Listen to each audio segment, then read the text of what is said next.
Boa noite a todos, sejam bem-vindos, que seja uma noite tranquila e agradável para todos nós. Inicialmente nós vamos fechar os olhos alguns minutinhos e vamos pensar na figura excelsa do Mestre Jesus. E nesse instante ele se encontra a derramar toda a sua paz, toda a sua serenidade, todo o seu amor sobre cada um de nós. Na presença de tão abnegado irmão, de tanta grandiosidade, sentimos a pequenez dos nossos problemas. Sentimos a segurança que tanto almejamos. Sentimos a vontade e a força que gostaríamos de ter na caminhada.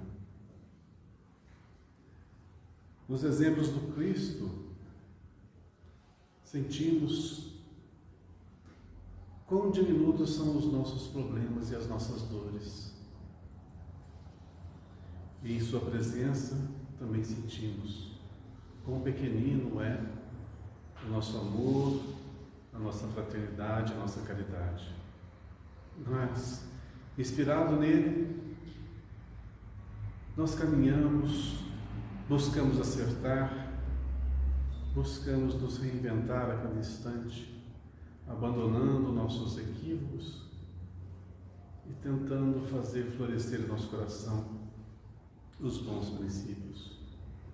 Que Ele, nesse instante, ilumine, ampare e fortaleça a cada um de nós. Que assim seja. Não percas a tua fé entre as sombras do mundo. Mesmo que seus pés estejam sangrando, segue para frente erguendo-a por luz celeste, acima de ti mesmo. Crê e trabalha, esforça-te no bem e espera com paciência. Tudo passa, tudo se renova na terra, mas o que vem do céu permanecerá. De todos os infelizes, os mais desditosos são aqueles que perderam a confiança em Deus e em si mesmos. Pois o maior infortúnio é sofrer a privação da fé e prosseguir vivendo. Eleva, pois, o teu olhar e caminha, luta e serve, aprende e adianta-te, brilha a alvorada além da noite. Hoje é possível que a tempestade te amarfanhe o coração, tormentando-te os ideais, aguilhando-te com a aflição ou ameaçando-te com a morte. Não te esqueças, porém, de que amanhã será um outro dia. Que assim seja.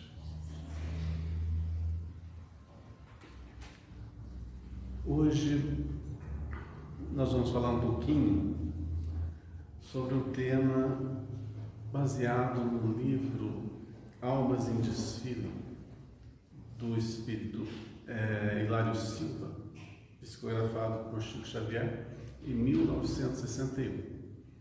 Esse é o 65º livro psicografado por ele, que traz para nós algumas histórias, alguns apontamentos muito simples mesmo. Na realidade são 80 apontamentos, pequenas historinhas, com um fundo moral muito grande. Mas, como são tantas e tantas histórias, narrar sobre elas fica muito cansativo e eu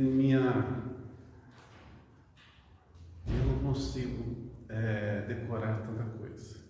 Então, eu vou fazer um breve resumo do que seria a essência do livro, a essência do Almas em Desfile.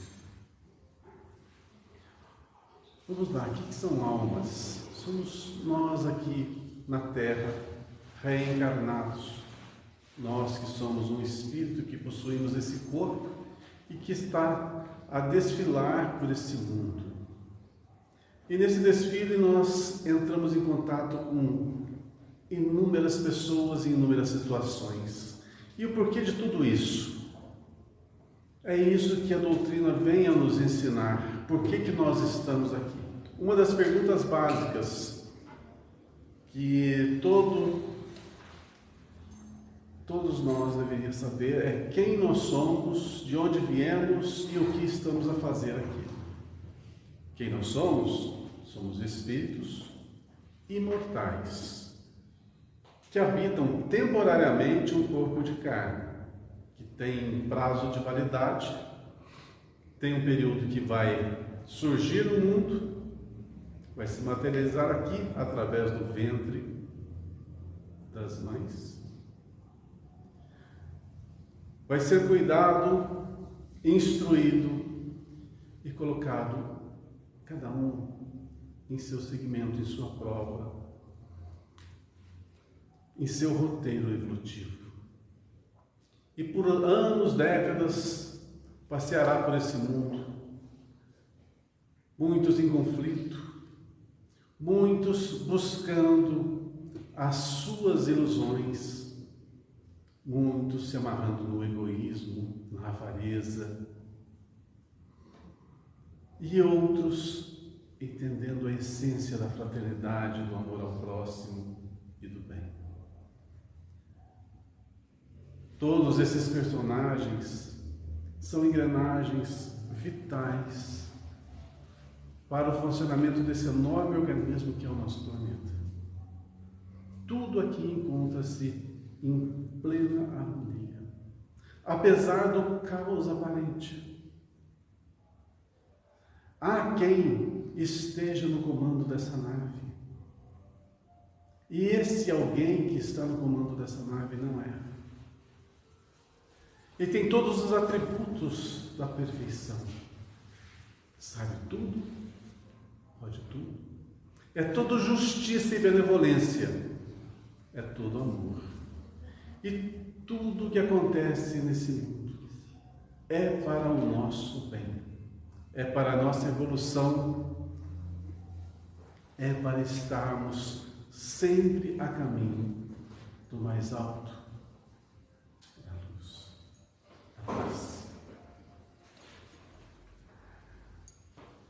Almas em Desfile retrata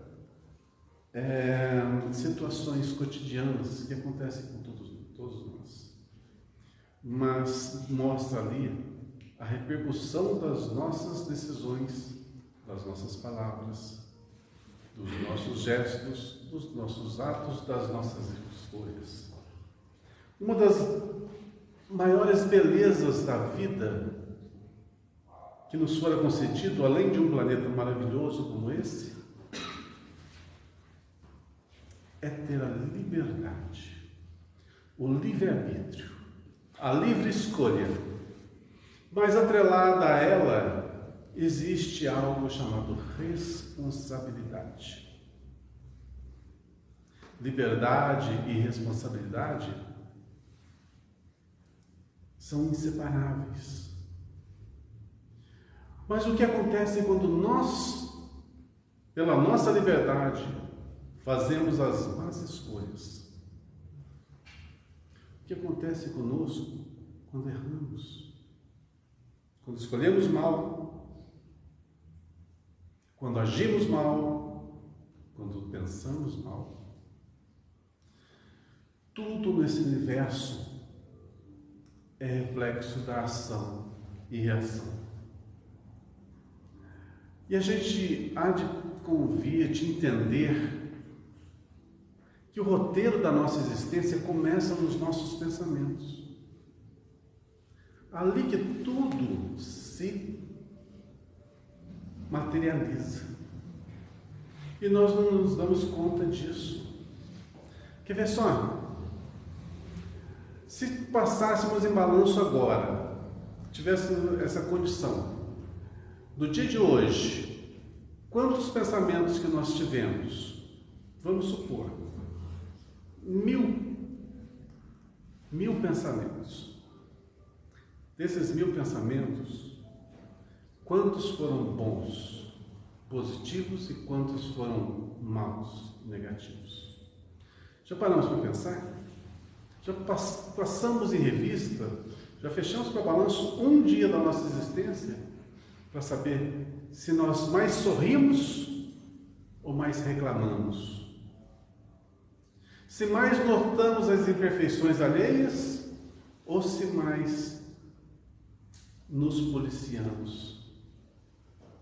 Quais são as nossas atitudes? Se mais fizemos o próximo sorrir ou ficar preocupado? Se mais estampamos sorrisos nos rostos alheios ou colocamos lágrimas em seus olhos? De acordo com os nossos pensamentos e com as nossas ações, o mundo exterior vai se materializando. Se nós fazemos que os olhos de nossos queridos vertam lágrimas, como que a gente quer que a felicidade esteja no nosso meio? Se a gente promove dor e ressentimento àqueles que comungam conosco a existência, como que vamos querer alegria e paz em nosso meio? Nós somos criadores do nosso destino. E nós somos responsáveis por ele. Nós somos responsáveis desde o nascer do pensamento, daquilo que o nosso coração tende, daquilo que nosso coração quer. E a partir daí, as nossas palavras vertem, os nossos atos se solidificam, nossas construções vão se materializando e nosso mundo fica aí, ou como nosso paraíso, ou como nossa prisão, ou como nosso inferno particular. E aonde que está o culpado? E muitas vezes nós culpamos a Deus, nós culpamos ao próximo, nós culpamos o nosso pai, a nossa mãe, nós culpamos a vida que temos pelos nossos sofrimentos, mas não olhamos para dentro de nós. Não entendemos que somos os únicos responsáveis por sorrir ou por chorar. E uma coisa inspiradora no livro é que demonstra 80 casos, bem simplesinhos, estampando notoriamente as atitudes, as escolhas e os reflexos. E isso a gente traz para a nossa vida. O que nós queremos? Com toda certeza, todos nós queremos ser felizes.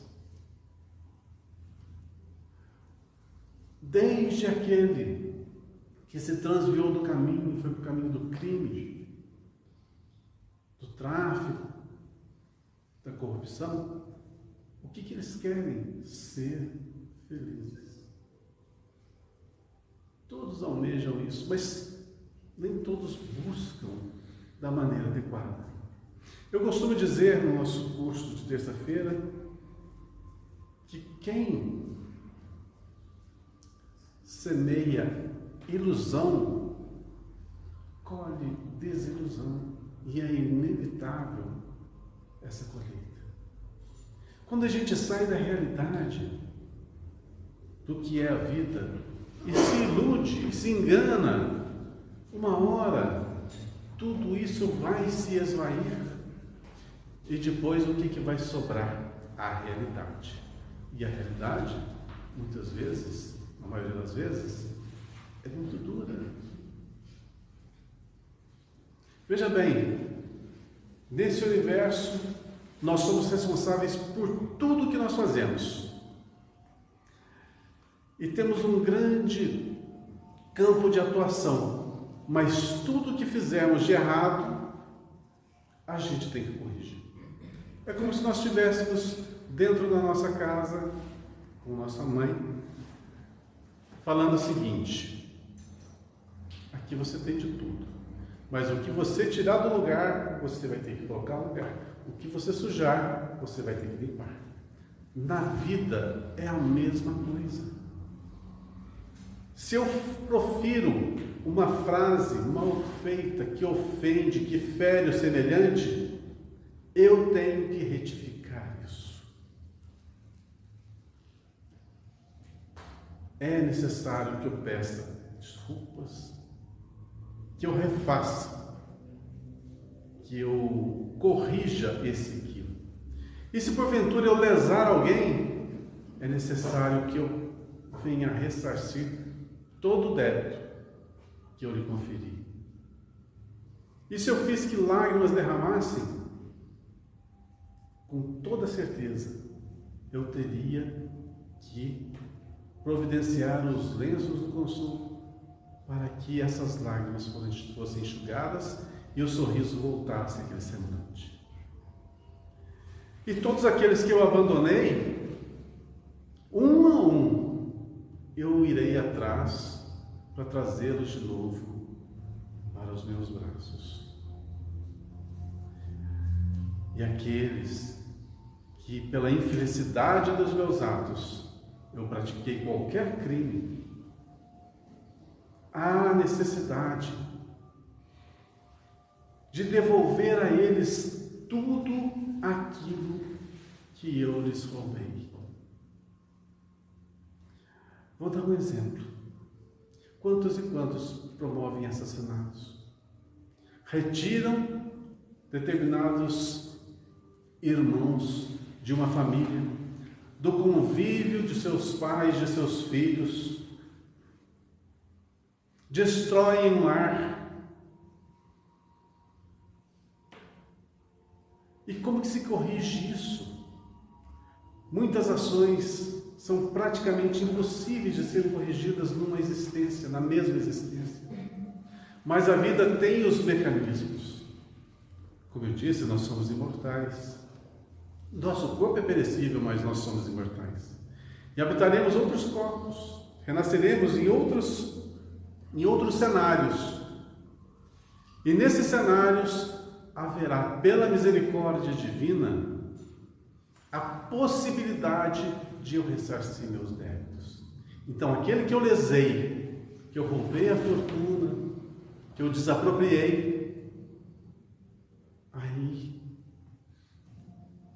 virão, talvez, como meus filhos, meus parentes próximos, que serão os beneficiários do quê? De tudo o que é meu.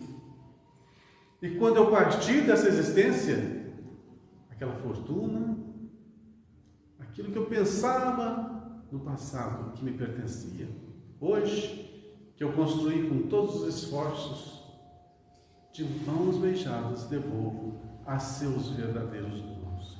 E assim a vida vai corrigindo equívoco por equívoco que nós cometemos. Então, quando nós lesamos alguém, quando nós abandonamos alguém, quando nós retiramos alguém da nossa vida e pensamos estar livres desse, entre aspas, mal, podem ter certeza que o que nós estamos fazendo é simplesmente colocar junto a eles algemas que nos ligarão por muito e muito tempo, até que todo esse mal realizado por nossa obra possa ser corrigido. Tudo no universo conclama para a nossa evolução. Quando nós falamos de evolução, é um bem maior. E esse bem, ele se baseia em dois alicerces: intelectualidade apurada e a parte moral totalmente desenvolvida. Intelectualidade e moralidade têm que caminhar juntos. E a vida nos concede condições para desenvolvermos as duas. Mas existem os atalhos que nós queremos seguir, que nos desviam do verdadeiro caminho. E nesses atalhos há espinhos, há dor, há pedras. que fazem-nos cair, sucumbir e machucar. Quando desviamos do caminho, esses obstáculos grandiosos que vêm eivados de dor e sofrimento, são os nossos verdadeiros anjos guardiões, que fazem-nos retornar para o caminho correto. Então, quando há dor e sofrimento na nossa existência, quando ela nos visita, fechemos para balanço, alguma coisa eu fiz de errado. Se não fora nessa vida, fora em outra existência.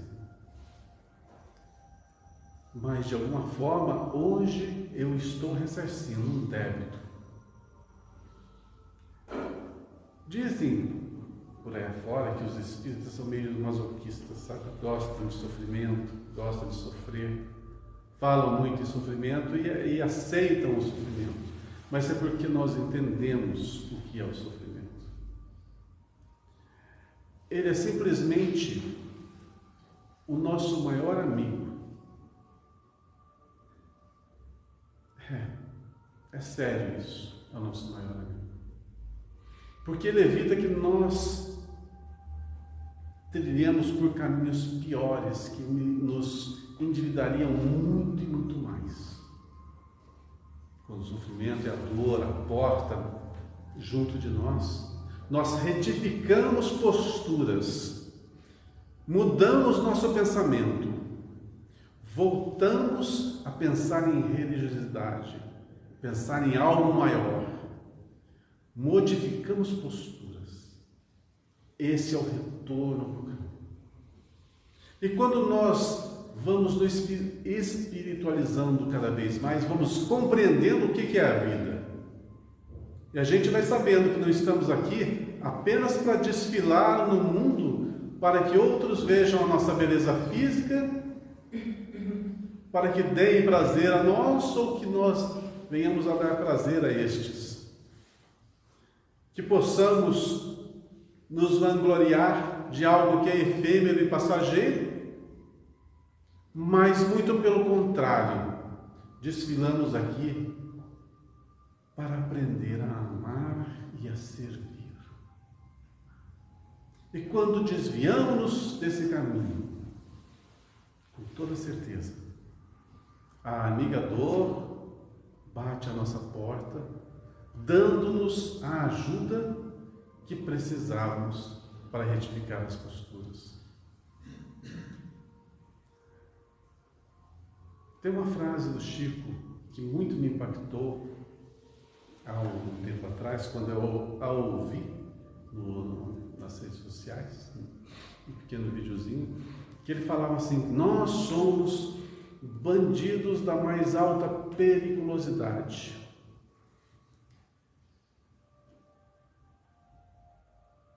E como o Chico não costuma mentir, eu creio que isso seja verdade. Somos bandidos da mais alta periculosidade. Aprendemos aqui na doutrina espírita que o nosso planeta é um planeta prisão e um planeta escola. Se é prisão, é porque realmente o Chico tem razão.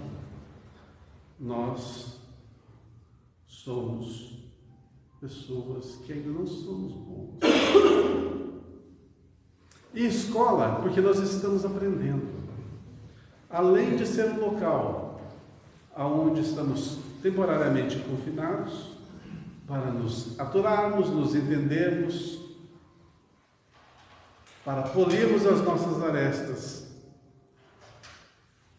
temos condições de retificar nossos equívocos, aprendemos a cada dia. Só que a grandiosidade divina é tão extensa que deu-nos como prisão um paraíso. E deu-nos como companheiros de cela o segredo da nossa felicidade. Aprendi com inúmeras passagens que o Chico nos contara em livros ou em entrevistas, do valor do próximo, do valor do amor, que ele tanto exemplificou, que ele tanto amou a todos aqueles que iam até ele, chorava com eles, sorria com eles, partilhava os momentos com eles e amava a todos. E esse exemplo possa calar fundo o nosso coração, que nós estamos aqui, sim, temporariamente aprisionados, sim, mas aprendendo a amar-nos uns aos outros. E veio a esse mundo alguém muito maior que nós, muito maior que o Chico, e que disse: amai a Deus sobre todas as coisas e ao próximo como a ti mesmo. Essa é a primeira tarefa do cristão, aprender a amar. E nós estamos aqui desfilando nesse mundo justamente para aprender a amar e servir. E como tarefa básica, a primeira lição se chama amar a si próprio. Primeira lição, nós temos que nos amar. Nós temos que gostar do que somos. E se tem algo na gente que não está bem encaixado, que a gente não gosta, vamos passar em revista e vamos fazer a nossa reforma íntima, retirando os nossos equívocos e colocando ali no seu lugar a benevolência, a caridade, a fraternidade. Tudo isso depende exclusivamente de nós, só de nós.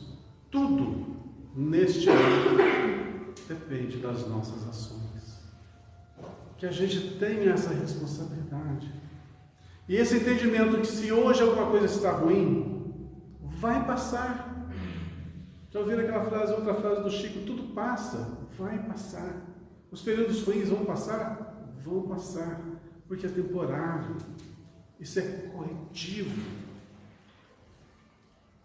Quando não é mais necessária a dor e o sofrimento, ela desaparece.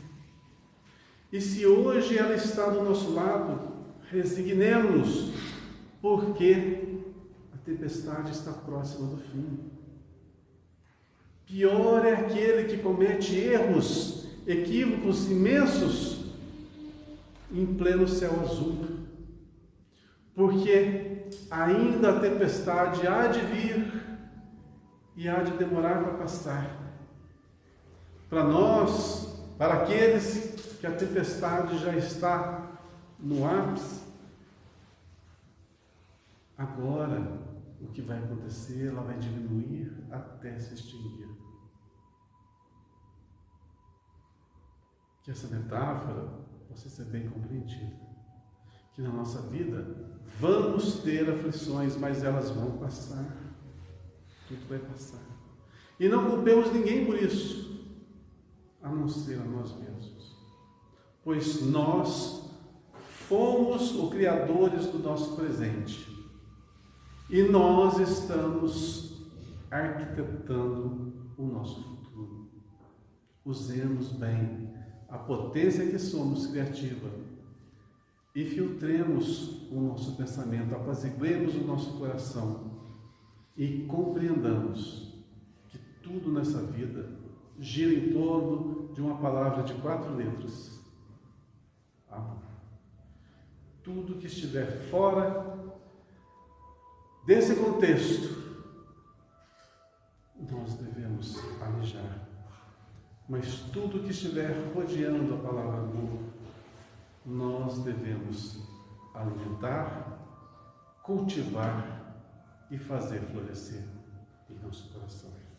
Não estamos aqui nesse mundo de férias. Estamos temporariamente aprisionados e temporariamente reaprendendo a conviver uns com os outros. Que nesse processo educacional todos nós tenhamos êxito e que, sobretudo, amanhã, ou ainda hoje, quando sairmos à porta desse centro, escolhamos sorrir ao invés de fecharmos a nossa cara, reclamando de tudo que está a acontecer nesse mundo e também no nosso universo íntimo. Que Deus nos abençoe, que Deus nos ilumine e, principalmente, nos inspire, para que nos tornemos pessoas cada vez mais leves, amáveis, gentis, para que o nosso futuro também seja leve, amável e gentil. Que Deus nos abençoe.